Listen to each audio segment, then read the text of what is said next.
Dan hebatnya lagi, saya masih sering menemui ada kalimat-kalimat yang menurut saya aneh, bahwa kalau saya tidak berbisnis, kalau saya tidak bekerja, saya mau makan apa? Padahal sebenarnya bisnis itu hanya sekedar wadah, teman-teman. Hanya sekedar wadah. Toolsnya, alatnya untuk menarik rezeki itu bukan bisnisnya, tetapi hatinya. Kita cek kehidupan kita saja. Bagaimana ketika hidup kita dalam kondisi ngeriba? Hakikinya semua yang kita miliki ini bukan milik kita. Ini semuanya milik Allah. Jangan pernah terlalu melekat pada apa yang sudah Anda miliki. Karena pada akhirnya kita kembali ke Allah pun tak membawa apa-apa.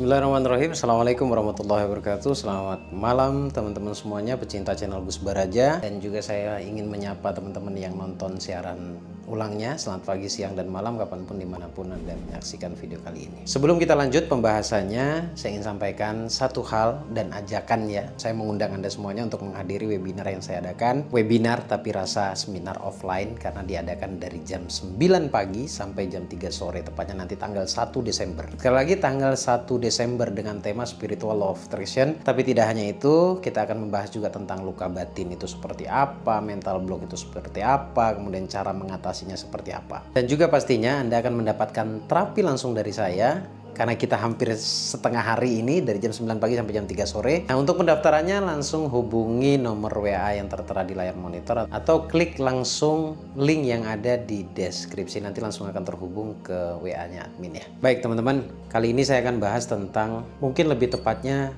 hutang ya. Ini basicnya ya. Bagaimana caranya melunasi hutang lewat jalur langit. Secara spiritual itu seperti apa? Karena kalau Anda berpikiran bahwa bisnis Anda yang bisa menyelesaikan hutang Anda, coba perhatikan. Apakah benar-benar bisnis Anda yang bisa melunasi hutang Anda? Karena saya masih banyak menemui orang-orang yang ketika punya hutang, mereka mengambil sikap adalah bagaimana caranya supaya bisnis saya bisa berkembang. Padahal sebenarnya bisnismu atau apapun pekerjaanmu, apapun profesimu, itu hanya sebuah wadah ya. Itu hanya sebuah wadah untuk menerima rezeki. Wadahnya doang. Tapi sejatinya untuk menarik rezeki itu bukan bisnismu, bukan profesimu, bukan pekerjaan. Itulah kenapa ada sebuah saran bahwa ketika Anda bekerja, Anda berbisnis, niatkan semuanya karena Allah. Bukan karena ingin mendapatkan duit, bukan karena ingin mendapatkan rezeki. Karena bahayanya Anda akan bersandar untuk urusan rezeki, Anda hanya akan bersandar pada bisnisnya Anda. Dan hebatnya lagi, saya masih sering menemui ada kalimat-kalimat yang menurut saya aneh, bahwa kalau saya tidak berbisnis, kalau saya tidak bekerja, saya mau makan apa? Padahal sebenarnya bisnis itu hanya sekedar wadah, teman-teman. Hanya sekedar wadah.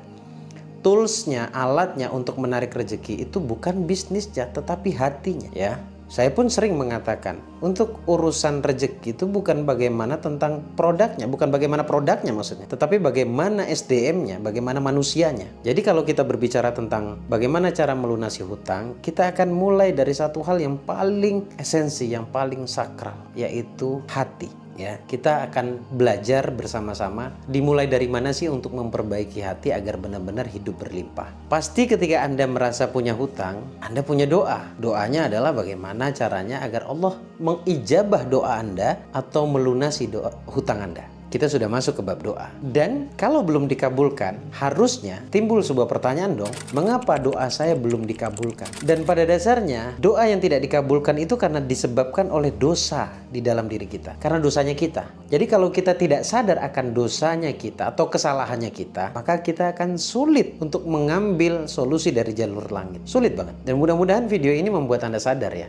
bahwa doa yang tidak terkabul atau sulitnya doa itu terkabul karena disebabkan dosa yang menumpuk dari diri kita, kesalahan. Nah sekarang bagaimana caranya kalau kita berbicara tentang spiritual lunas hutang yang kaitannya dengan jalur langit itu seperti apa? Tolong digarisbawahi, tadi doa yang tidak dikabulkan itu karena sebab dosa kita. Doa-doa kita yang belum dikabulkan karena sebab dosa-dosanya kita. Otomatis yang harus muncul dari dalam diri kita adalah keinginan untuk bertobat. Tapi kan bingung ya, bertobatnya seperti apa? Kata tobat itu sendiri pun abstrak menurut saya. kalau tidak ada penjelasan. Bertobat itu ada beberapa perkara yang agar tidak salah saya akan bacakan beberapa kitab yang bisa menjadi dasar kita sama-sama berpikir ya. Bahwa para ulama menyebutkan tobat dari segala dosa adalah satu keharusan. Bayangkan, satu keharusan. Jika kemaksiatan yang dilakukan tidak berkaitan dengan hak sesama manusia. Maksudnya dosanya adalah dosanya kita sendiri. Kita nggak bersinggungan dengan orang lain. Itu ada beberapa hal ya. Ada 3 syarat setidaknya. Jika tidak bersinggungan dengan orang lain ya. Yang pertama disebut tobat itu ketika menghentikan kemaksiatan itu atau menghentikan keburukan itu. Keburukannya apa? Anda tentunya sadar kalau kita bicara tentang hutang, kebanyakan walaupun tidak semuanya disebabkan karena riba. Memang ada beberapa orang yang masih membenarkan hutang kepada bank itu dianggapnya masih boleh katanya. Ya tapi coba teman-teman kita lihat sajalah. Kita tidak usah berdebat tentang hal ini ya. Kita lihat kondisi kita. Anda lihat kondisi Anda. Apakah dengan Anda berhutang dengan konsep riba itu berhasil atau tidak? Membawa pada kedamaian atau tidak? Atau malah sebaliknya?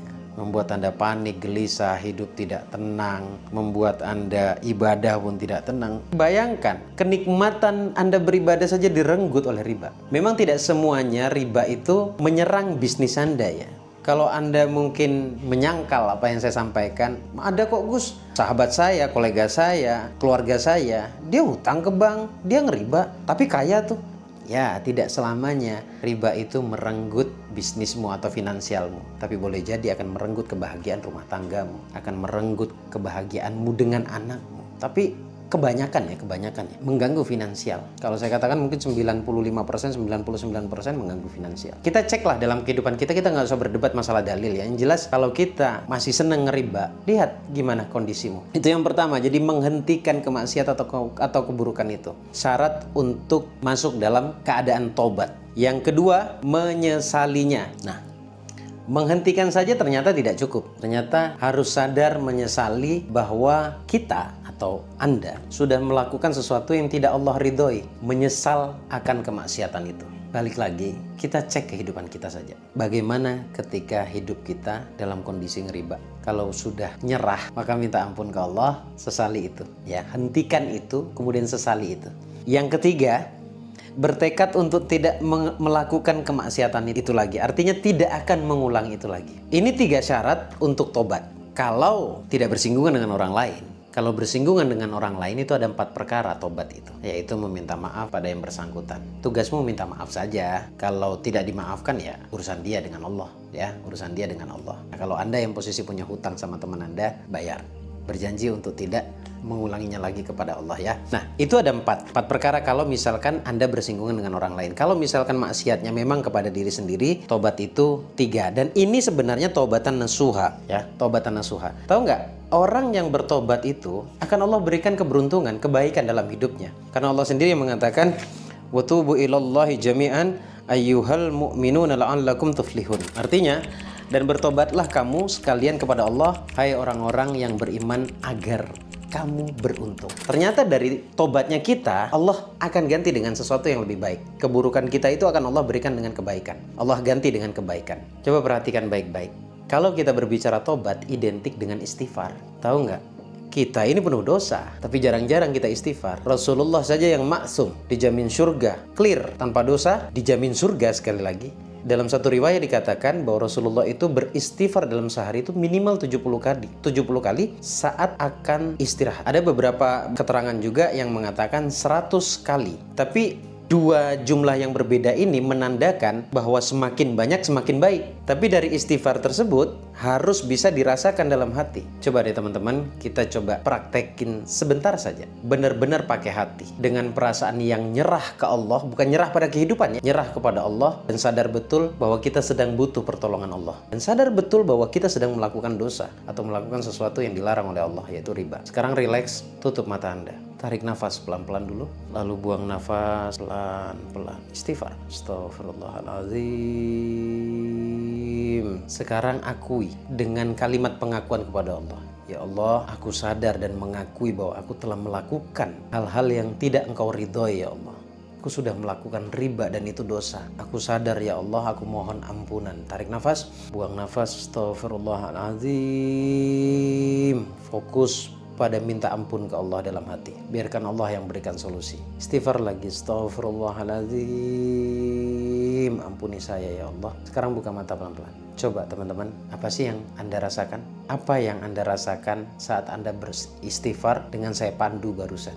Hanya 2-3 kali saja beristighfar, tapi tahu betul istighfarnya untuk apa. Coba nanti tulis di kolom komen ya, agar kita benar-benar bisa berinteraksi. Saya bicara pada Anda yang benar-benar butuh pertolongan Allah. Tapi kalau masih banyak alibi, Anda masih merasa bisa menyelesaikannya sendiri, skip video ini, tidak usah ditonton. Kalau perlu, unsubscribe channel saya. Tapi kalau dirasa Anda mendapatkan manfaat dari apa yang saya sampaikan, kalau terus ikutin saja terus, insya Allah akan bermanfaat. Karena banyak sekali eksperimen hanya dengan menonton di channel YouTube 2-3 bulan, 4 bulan, 5 bulan, 6 bulan, masalahnya terselesaikan, termasuk hutangnya. Karena dulu pernah saya baca di kolom komen itu, hutang 600 juta hanya dalam 3 bulan karena sebab menonton video. Tapi dia hanya mengambil atau membeli audio terapi saja. Ya teman-teman ya, kita ini manusia tempatnya salah. Jangan jumawa, jangan sombong. Sombong itu bermakna seperti seakan-akan tidak butuh pertolongan Allah. Ayo kita cek lagi kehidupan kita. Kalaupun hidup kita baik-baik saja teman-teman, itu bukan berarti kita tidak butuh pertolongan Allah. Hati-hati, karena hidup berkelimpahan juga wajib curiga. Wajib curiga. Wajib curiga. Kenapa? Karena boleh jadi apa yang Allah berikan itu Allah sedang menguji kita. Kita bijaksanakah memanfaatkan apa yang sudah Allah berikan? Atau kita jadikan alat untuk jumawa saja? Atau kita jadikan alat untuk sombong-sombongan saja? Hati-hati, hakikinya semua yang kita miliki ini bukan milik kita. Ini semuanya milik Allah. Jangan pernah terlalu melekat pada apa yang sudah Anda miliki. Karena pada akhirnya kita kembali ke Allah pun tak membawa apa-apa. Ayo teman-teman, mau Anda sedang bahagia atau tidak, bertobat itu indah. Nggak ada manusia yang nggak punya salah. Tidak ada manusia yang tidak punya salah. Sekali lagi, semua manusia itu punya masalah. Semua manusia itu punya dosa. Jadi selama masih merasa dirimu hamba, maka elok kalau kita terus berusaha bertobat kepada Allah dan terus melafalkan istighfar. Astaghfirullahaladzim, atau Anda baca la ilaha illa anta subhanaka inni kuntu minadh-dhalimin. Astaghfirullahaladzim. Semoga bermanfaat teman-teman. Ya ngaji dululah kita ya. Ngaji dikit-dikit. Karena boleh jadi apa yang kita miliki itu ternyata Allah sedang uji kita. Ayo teman-teman, banyakin baca istighfar, banyakin juga sholawat. Insya Allah hidupmu akan jauh lebih membaik dan akan lebih membahagiakan. Terima kasih teman-teman. Semoga apa yang saya sampaikan di video kali ini bisa bermanfaat untuk Anda semuanya. Sampai ketemu di video berikutnya. Assalamualaikum warahmatullahi wabarakatuh. Saya agak bingung nih. Saya punya 3 kamera di sini. 1, 2, 3. 3 kamera bos sekarang bos. Wah nih piro.